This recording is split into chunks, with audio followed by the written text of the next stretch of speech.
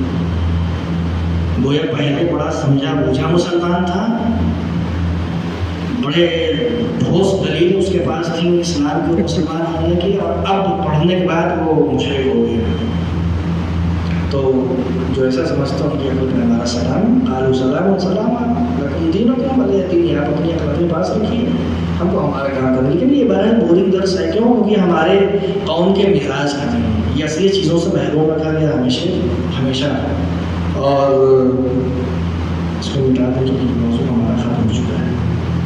یہ چیزیں عقائد کی آپ ان سے فرار نہیں ہے۔ ہمارے کلاس کا ٹائم تقریباً ہو چکا ہے۔ میں نے آپ سے کہا تھا کہ ہمارا مقصد یہ نہیں ہے کہ ہم کوئی خاص نئی چیز ضرور شروع کر دیں اور اس کو ضرور سے ہم ایک نئے ٹاپک کو بڑھائیں بتائیں، کیونکہ میں نے کہا تھا کہ میں اس پہ ٹائم دوں گا، کس پہ؟ توحید صفاتی توحید صفاتی پر 5 منٹ میں ایک گفتگو اور کروں گا، اس کے بعد میں اس کلاس کو آج ختم کرتا ہوں۔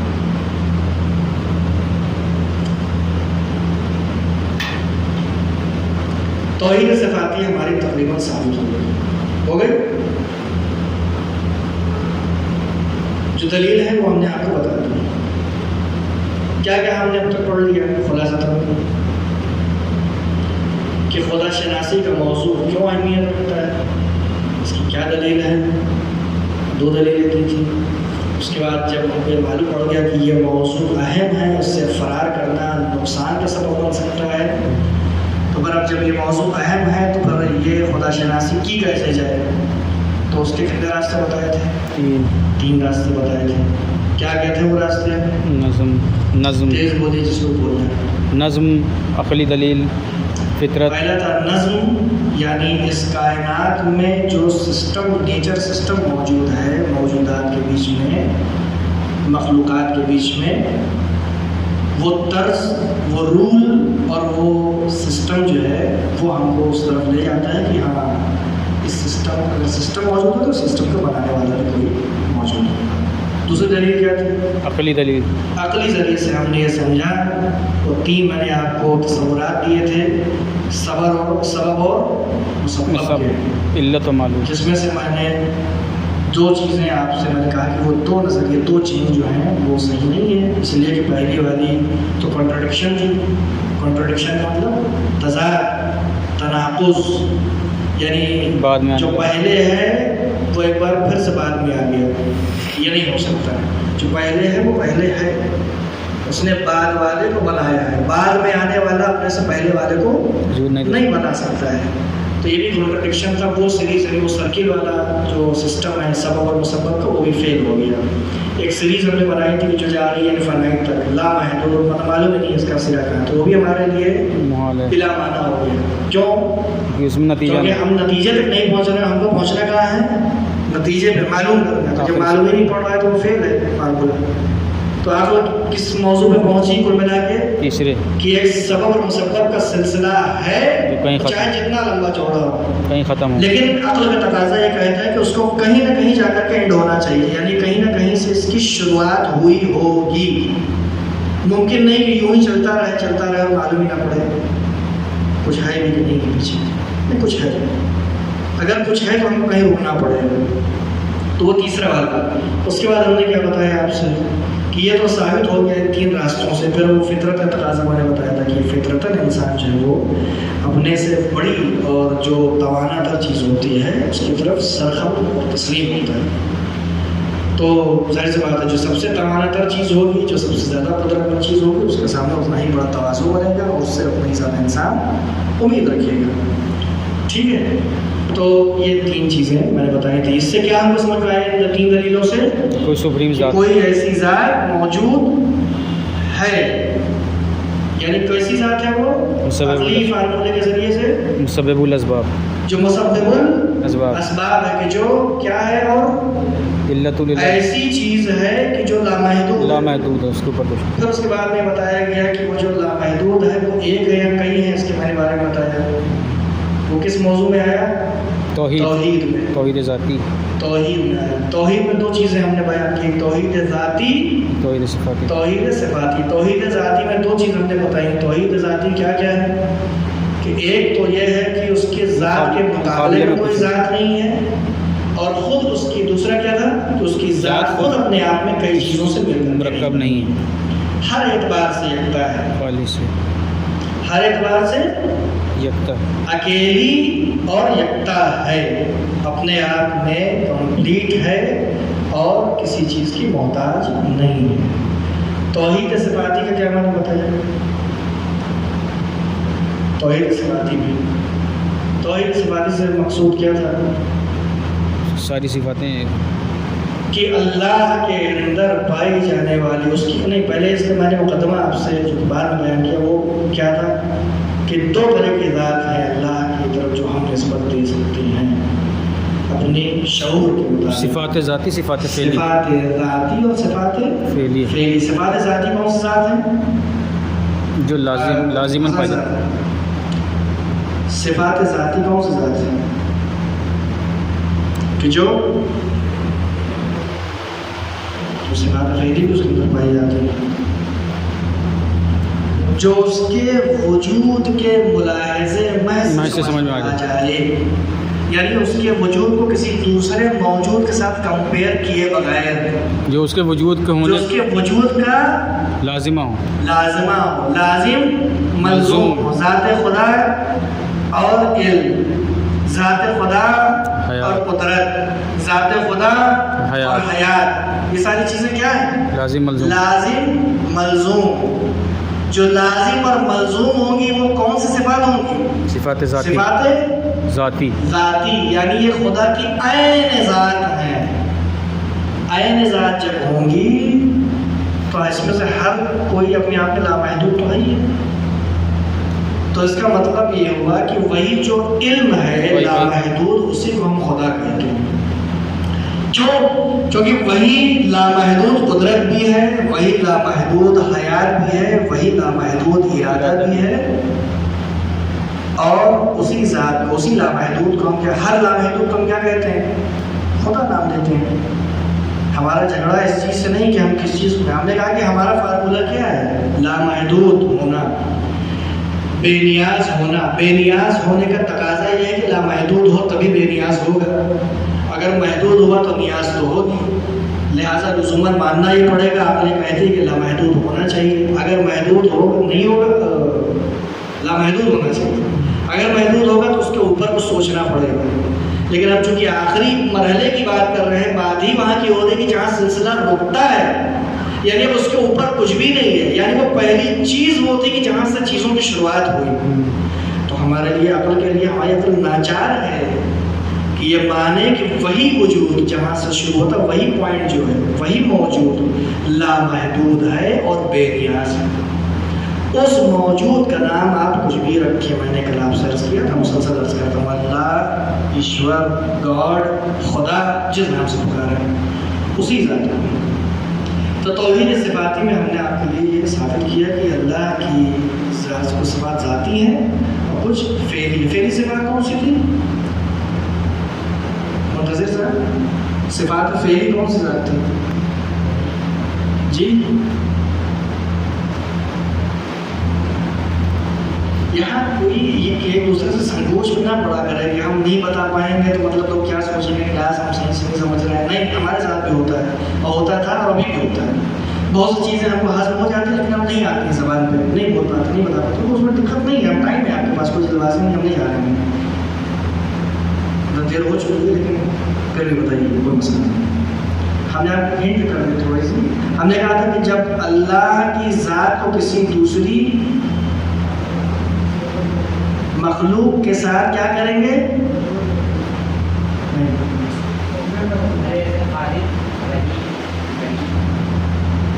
اللہ کی ذات کو کسی دوسری موجود کے ساتھ دیکھتے ہوئے ان کے بیچ میں پائی جانے والی نسبت،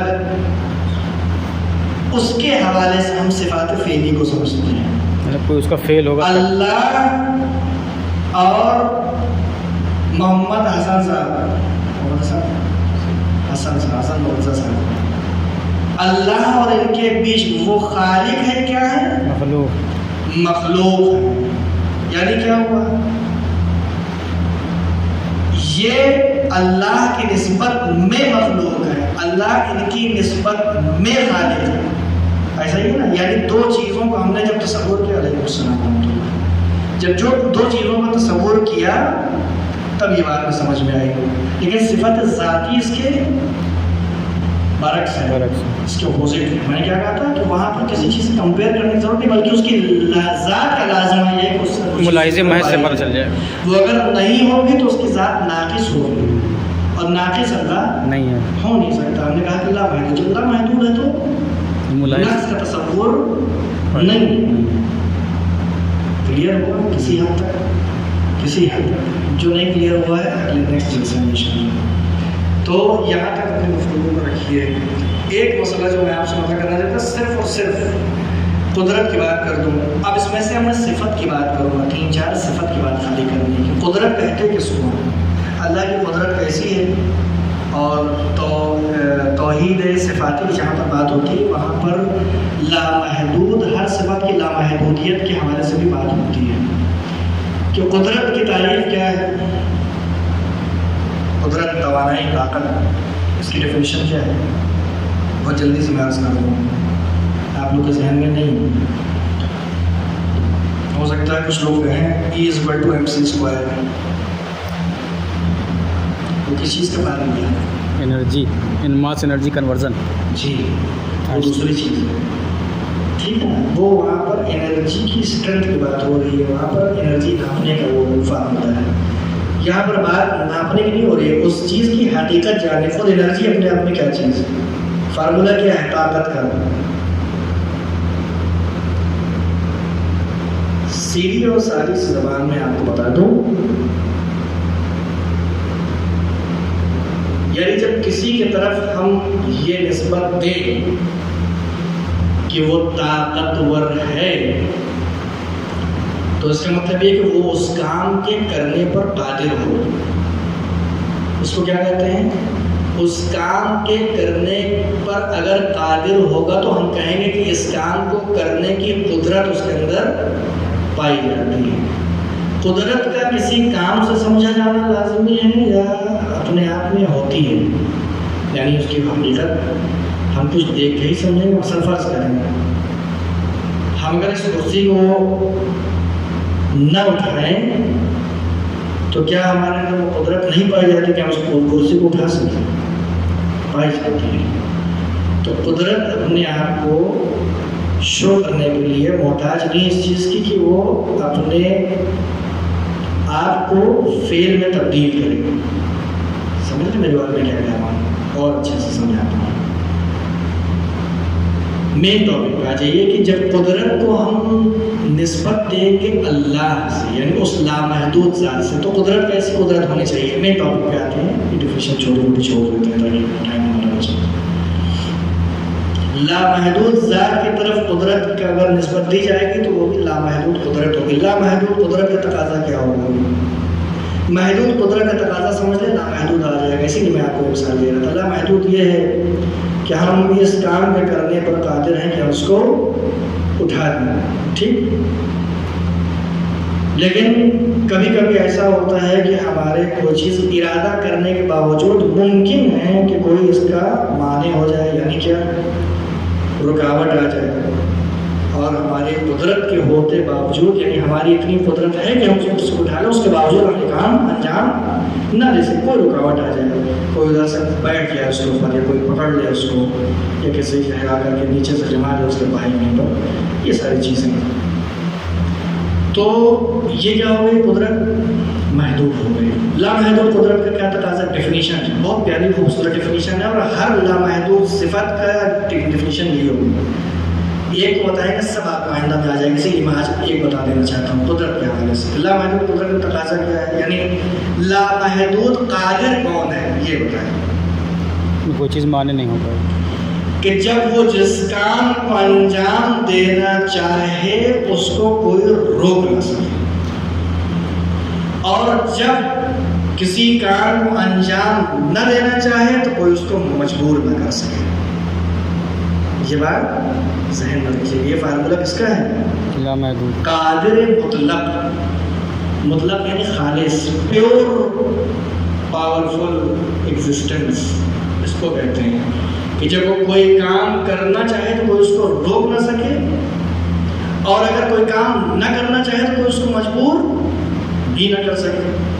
یہ اس کو کیا کہتے ہیں. اور یہ جو صفت ہے, اس صفت کو ہم پھر نسبت دے سکتے ہیں کس کی طرف؟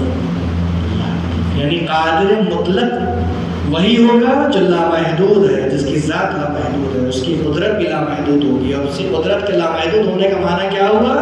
جو میں نے آپ سے عرض کیا کہ اگر انجام دینا چاہے تو اس کو روک نہیں سکتا.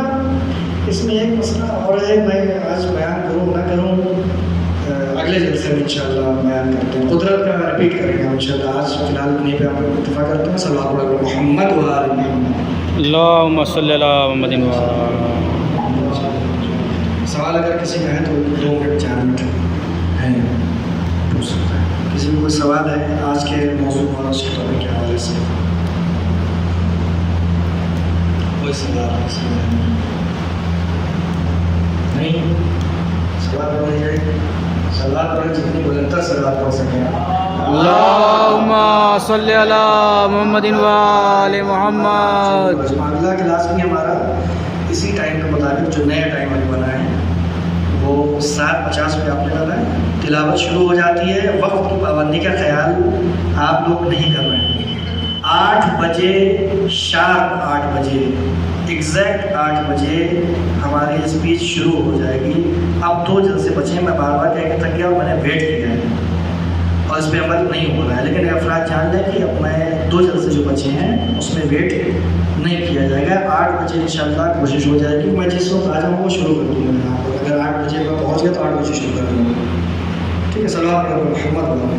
اللہم صلی علی محمد و آل محمد.